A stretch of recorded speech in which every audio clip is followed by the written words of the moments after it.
Ludovico Pavoni. Ludovico Pavoni nace en Brescia el 11 de septiembre de 1784, el primero de 5 hermanos, del matrimonio Alejandro y Leia Poncarali. Vivió en una época caracterizada por profundos cambios políticos y sociales, la Revolución Francesa, la Jacobina, el dominio napoleónico con sus diferentes denominaciones y por fin, desde 1814, el austriaco. Pero la política de Ludovico Pavoni, ordenado sacerdote en 1807, fue siempre y únicamente la política del amor, renunciando a alcanzar altos cargos eclesiásticos, a los que parecía estar llamado cuando el obispo Monseñor Gabrio María Nava le quiere como su secretario. Supo dedicarse con creatividad generosa a quien tenía más necesidad, los jóvenes, y entre estos los más pobres. Para ellos abrió un centro formativo, su oratorio, en 1812. Al mismo tiempo, se entregaba, como destacará el obispo, en apoyo de los párrocos para instruir, catequizar por medio de homilías, de catequesis, de ejercicios espirituales, sobre todo a la juventud, especialmente a la más pobre que tenía mayor necesidad, con muy buenos resultados.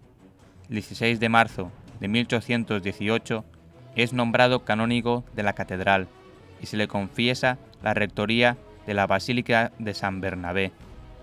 Notando entonces que muchos de los chicos de su oratorio, sobre todo los pobres, decaían en su empeño y se desviaban del buen camino cuando tenían que insertarse en el mundo del trabajo, que por desgracia no garantizaba un sano ambiente moral y cristiano, Ludovico Pavoni decide fundar un instituto o escuela de artes de carácter benéfico y privado, donde al menos los huérfanos o abandonados por sus propios padres fuesen acogidos, mantenidos gratuitamente, educados cristianamente y capacitados para desempeñar alguna arte, a fin de formarles queridos para la religión y útiles para la sociedad y el Estado. Nace así, en 1821, el Instituto de San Bernabé. Entre las artes más importantes fue la tipografía, querida por Pavoni como escuela tipográfica, que se puede considerar la primera escuela gráfica de Italia y que pronto llega a ser una verdadera casa editorial. Con el paso del tiempo se multiplican los oficios enseñados en San Bernabé. En 1831, Pavoni detalla 8 oficios existentes: tipografía, encuadernación de libros, papelería, plateros, cerrajeros, carpinteros, torneros y zapateros. El Instituto de San Bernabé unía por primera vez el aspecto educativo, el asistencial y el profesional, pero la fisonomía más profunda, la idea característica del nuevo instituto era que los muchachos pobres, abandonados por sus padres y sus parientes más cercanos, encontrasen todo lo que habían perdido, no solamente pan, vestido y educación en las letras y en las artes, sino también el padre y la madre, la familia, de los cuales la mala suerte les ha privado, y con el padre, la madre, la familia, todo lo que un pobre podía recibir y gozar. Durante el cólera de 1836, con una simple invitación municipal y sin la esperanza de recibir ninguna contribución económica, son acogidos gratuitamente en el Pío Instituto, alimentados y educados con verdadero amor paterno, muchos y muchos muchachos aún incapaces.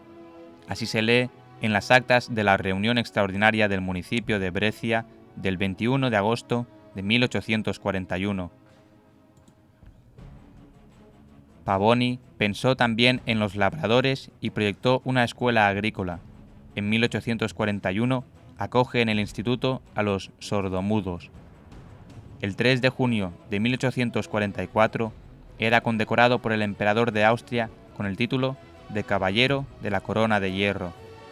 Para sostener y continuar el instituto, Ludovico Pavoni ya desde hacía tiempo andaba madurando la idea de formar con sus jóvenes más fervorosos una congregación que, unida con los estrechos vínculos de la caridad y basada en las virtudes evangélicas, se consagrase a acoger y a educar a los muchachos abandonados y dilatase gratuitamente sus cuidados también a favor de las casas de industria, que quizá, por falta de maestros sabios y hábiles en las artes, sienten prejuicios y agravios. Así, ya en 1825, escribía al emperador Francisco I de visita en Brescia. Obtenido el eulogio del fin de la congregación con decreto del 31 de marzo de 1843 de parte del Papa Gregorio XVI, llega por fin la aprobación imperial el 9 de diciembre de 1846. Monseñor Lucci, vicario general capitular, haciendo uso de la facultad otorgada por la Santa Sede, erige canónicamente la Congregación de los Hijos de María, el 11 de agosto de 1847, después de haber dado formalmente el 29 de noviembre las dimisiones del capítulo de la catedral. El 8 de diciembre de 1847, solemnidad de la Inmaculada Concepción, Pavoni emite su profesión perpetua. Acerca de la fisonomía de la nueva familia religiosa, los contemporáneos recogen unánimemente la novedad y la originalidad, pues se compone de religiosos sacerdotes para la dirección espiritual, disciplinar y administrativa de las obras y de religiosos laicos para llevar adelante los talleres y la educación de los jóvenes. Parece así la nueva figura del religioso trabajador y educador. El hermano coadjutor pavoniano, insertado directamente en la misión específica de la congregación, con igualdad de derechos y de deberes con los sacerdotes.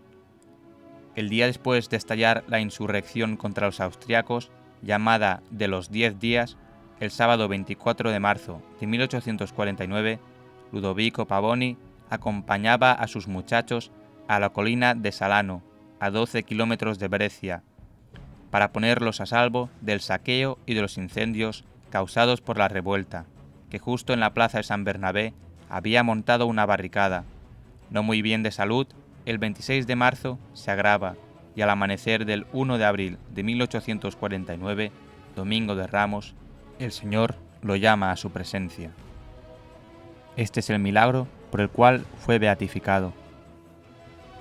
En 1909, María Estebani, de 17 años, sufre una fiebre tifoidea.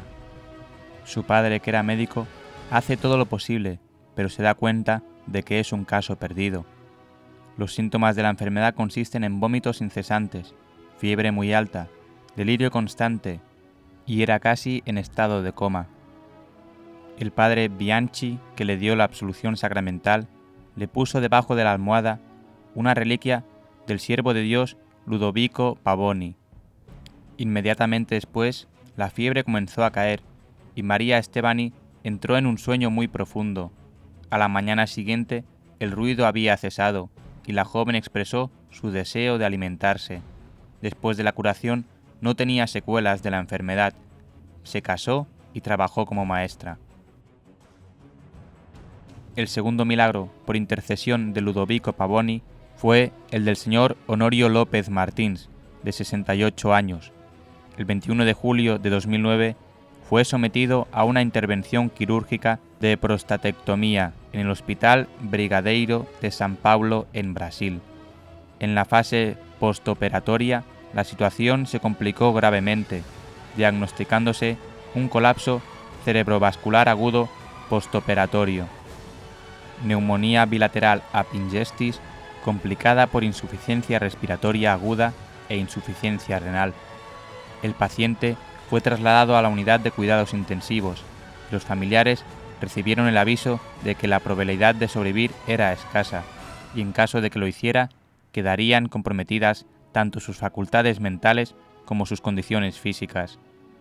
Su hijo Diomar, religioso de la congregación de los pavonianos, inmediatamente pidió a todas las comunidades religiosas y a todos los núcleos de los laicos de la familia pavoniana de Brasil que se unieran en una cadena de oración al beato Ludovico Pavoni para pedir la curación de su padre.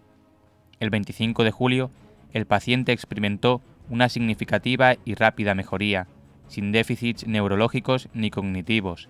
El 27 de julio estaba en condiciones de moverse de forma autónoma y el 30 de julio recibió el alta hospitalaria plenamente restablecido.